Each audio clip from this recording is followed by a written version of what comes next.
It is officially hog season, which for me it's always hog season, but this is the time of the year that most people would really refer to as pig season, as hog season, however you want to say it. But for me, during deer season, it is deer season, but it's also hog season, and when it's not deer season, it's hog season. So what I'm doing today is filling some feeders. I'm going to take you guys along for the ride, and we are going to go through a couple of things. I've mentioned this in previous videos here at this spot, and what I would like to do is I'd like to answer a few questions that well, not a few questions, this one question in particular that I get all the time. If I had to come up with a list of questions that I get asked all the time, this one would be in the top 3, and it is this: how do you get pigs to come in during daylight? There's some very, very key and important things to take note of right here. So get out your pen and your notepad or your notes on your phone, whatever, but here's just a few of them. First of all, have water and food close by. That's 2. So if you can see behind me, like this tree right there, that's a pecan tree. This whole bottom down here, pecan bottom. Hogs and deer love pecans. These particular trees throw these little bitty native pecans.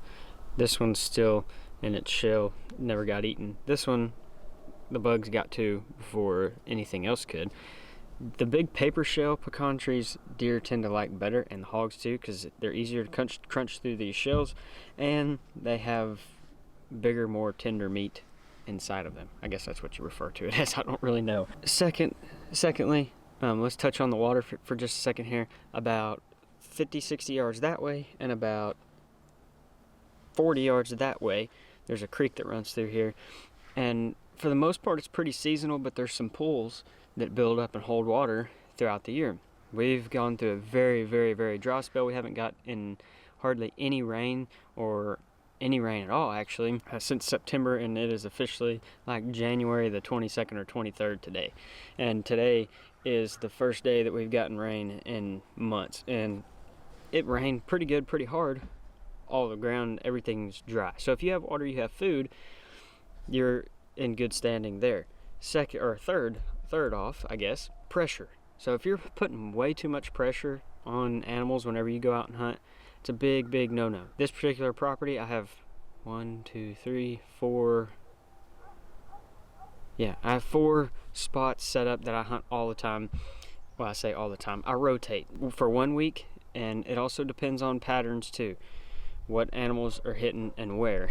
And there's a couple of spots like this time of year, moving on into the summertime and spring and summer, that are just super hot, super loaded with pigs, and it doesn't matter how many times I hunted a week, I'm pretty much guaranteed to show up and shoot a hog. However, I typically won't hunt at one spot more than twice in a week, in 7 days.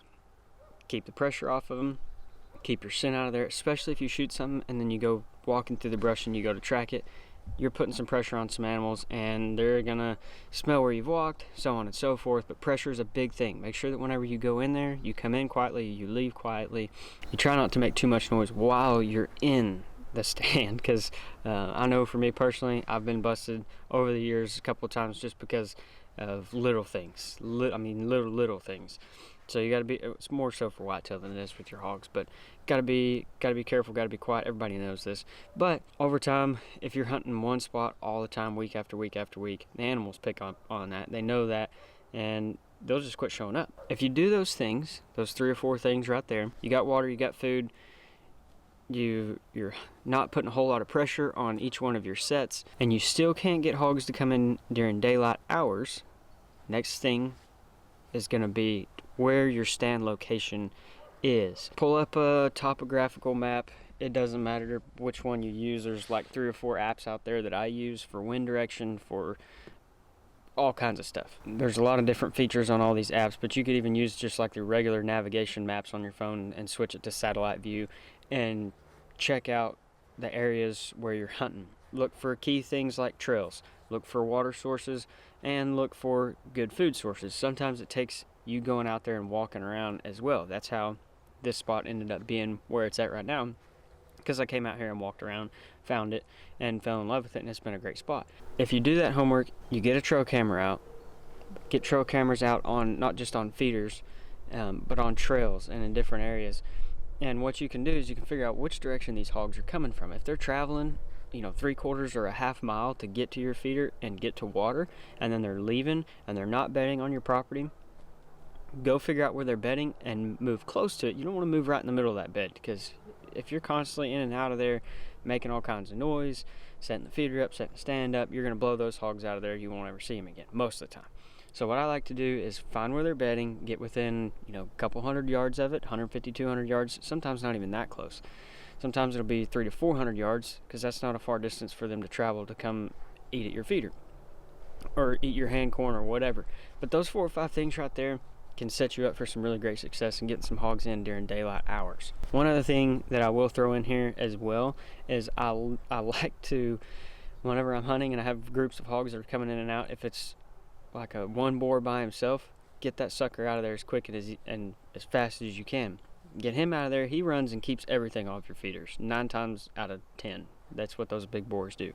No deer can come, no sows most of the time unless they're in heat. He won't let any other pigs near that feeder or watering hole or wherever it may be. Take out the big boars. Now let's just say it's a different circumstance and you've got a group of shoats, or you've got a group of sows, like 2 or 3 sows, 4 sows, and a bunch of piglets, or some sows and some shoats and some piglets. What you need to do is, whenever these pigs start coming in on your trail cameras, figure out which one is running off the others, because whenever these big sows get around corn or just any other kind of bait site or whatever, a lot of times those sows, whichever one is the lead sow of the group, she's going to be the bully. Get her out of there, and then every other big sow after her, and then all the rest of them, being uneducated, allows you to have some easy pickings. Now, they are going to pick up on that. They're not dumb animals by any means. A lot of people think that hogs are really stupid animals. They're not. They're very, very intelligent, as a matter of fact. And so one way that I can display that to you guys is that I had a really nice spotted hog, probably a 170-ish pound boar, that was coming to one of my feeders like clockwork every day, anywhere between 5:30 in the evening to 6:15 in the evening, daylight times. And I went and set a couple days ago, and my wind was not 100% perfect, but it was pretty dang good. And this big spotted hog I thought was coming from the west, and he came from the east, and my wind was blowing directly out of the east, and so directly into the east, and so he picked me up. I saw him, but I only saw him after he growled at me, because he came out into the clearing, into the opening, about 20 yards, 25, 30 yards from my feeder, picked his head up, grunted at me, turned around, hauled buns, ran off. I've never seen him again. And that was like 3 or 4 days ago that all this went down. I was so frustrated because he hadn't come back, and it was my fault because I wasn't paying attention. But you got to make sure that you got really good winds. That's another key thing as well. If you have cows on your property, you're wearing your hunting boots, step in that cow patty and cover that scent from your boots. It works wonders. It's worked great for me for years, and I've had a lot of success doing it. But those bigger lone boars, they are very smart, they are very intelligent, and they have a tendency to keep other pigs run off of your property, as they just claim it as theirs and they become dominant. And it's kind of frustrating whenever you're in the off season and you still want to sling some arrows and you can't, because there's one big boar that's ruining it for you. With all that being said, you guys try those things out, see how it works for you. I know that you'll have some greater success, because I had to learn all these tricks and tips and different things, and I want to share them with you guys. I'm not the best at this game, but I've been doing it long enough now. I got a pretty good idea, and I shoot a lot of hogs every year because of just based off of what I'm doing here. At the end of every deer season, I like to just come in, top off my feeders, change batteries out on my cameras, and rock and roll through the spring. And we're gonna do just that. But I wanted to film some vlogs, throw some tips and tricks in for you guys to help you out. I did a video similar to this probably it's like 8 months ago, 10 months ago, maybe well, it was definitely last year, but it was maybe early last year. I don't really remember, but it's just gonna be a vlog style video to bring you guys more content and share some tips and some tricks. Then that way you guys don't have to like try to find my email and send me an email, or find my Instagram and send me a message on Instagram or whatever. I don't mind that at all. That's great, actually. I really love interacting with all you guys, but I'm hoping that I can answer some questions here in these videos and share some of my knowledge and If you guys have some other things that you'd like to add, go down in the comment section below and leave your tips and your tricks and how you become a more successful hog hunter. And by the way, no, I do not use scent killer.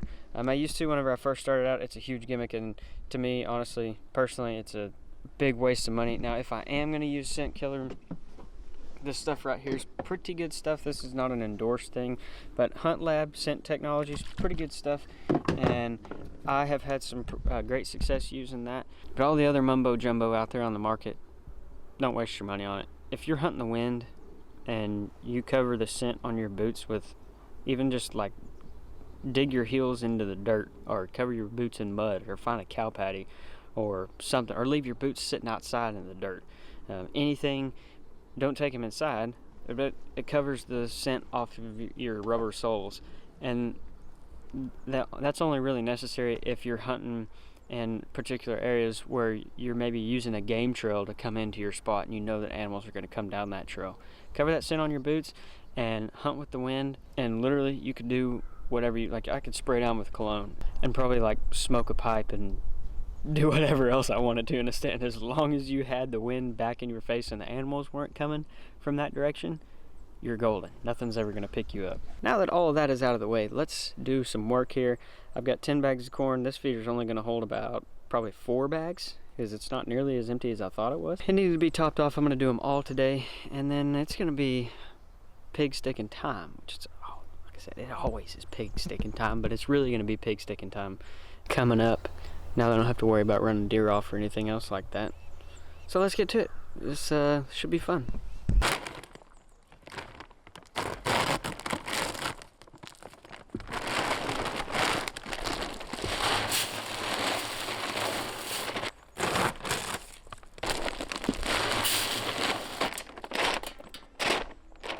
Gotta make sure and get every last kernel for this $10 bag of corn. Corn prices have shot through the roof, and they've been high for a while. I guess they're justifying their high corn prices by giving you a fancy little target right here on the back of the bag. That's the only thing I can think of.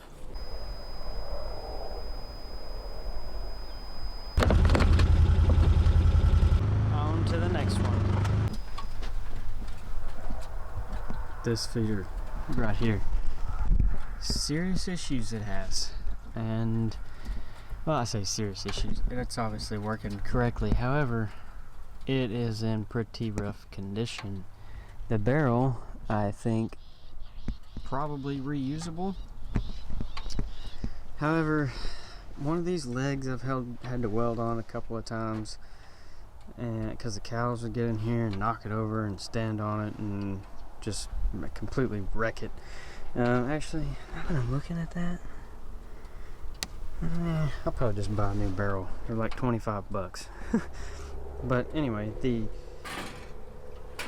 wire that was around that was very, very nice and neat and tied and all that good stuff. Yeah, well, it's completely wrecked because mostly the cows and the donkey, and then I think some raccoons had something to do with that. They probably had a hand in this mess and what it's become. Looks like somebody hit this wire with a dadgum lawnmower and then ripped it out of the blades. That's pretty rough.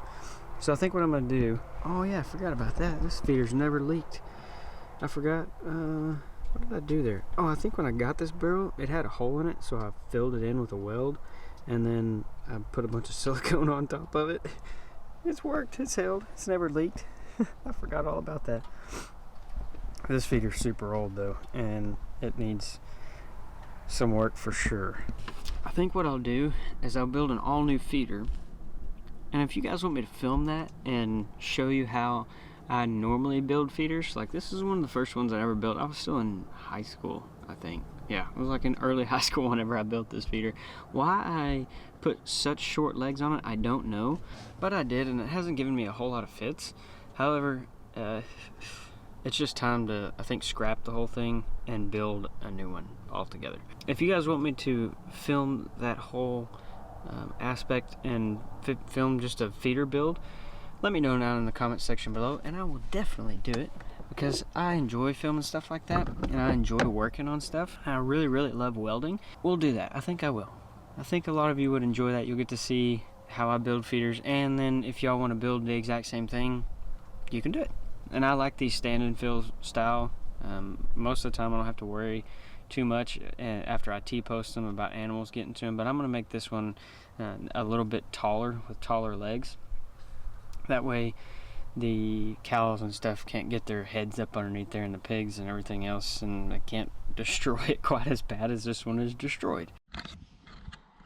Here's part of my problem that I'm talking about. How that box isn't completely attached back up in there, and these screws are starting to come loose over there. The T-arms themselves are pretty bent, but I can straighten those back out and use that. These all seasons feeder boxes are stinking awesome. So are their timers, and this is a whole all season setup, but really loving this setup. And I've got an actual all seasons feeder, which you guys will see here in just a minute. They've been super sturdy, and these things have been dang near bulletproof. I mean, not actually bulletproof, but you get what I'm saying. I really wouldn't recommend shooting one with a gun, because that wouldn't go well for you. I'm more of a fair weather worker, and this 48 degrees and raining, and me being soaked, it's not what I call fair weather.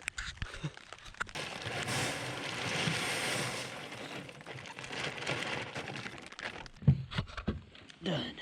Oh.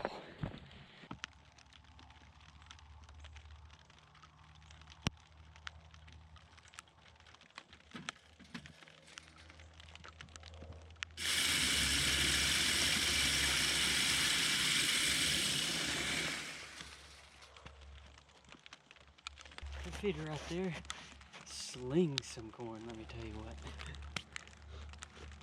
I always like testing all my feeders before I drive off, just to make sure that there's no problems. Well, it's cold, it's wet, and it's raining. I'm soaking wet, and I had one more spot to feed. I went ahead and did that one. It didn't have a feeder at that spot. It's actually one of my more favorite spots to sit. I just threw some rice bran and some corn down at that spot, and got the heck out of there, because it's dark, obviously, as you can tell, and dark and GoPros don't really go hand in hand. Anyway, I hope that you guys enjoyed this video. I hope that some tips and tricks helped you out. If you guys have any other questions, drop them down in the comment section below and I will get to them. And if you have any experience or any other tips and tricks that you'd like to add, please leave those down in the comment section below as well. I'd really appreciate that, and I'm sure that there's lots of other guys and other people in general that are going through the comment section that would enjoy all that stuff as well. Thank you guys so much for watching.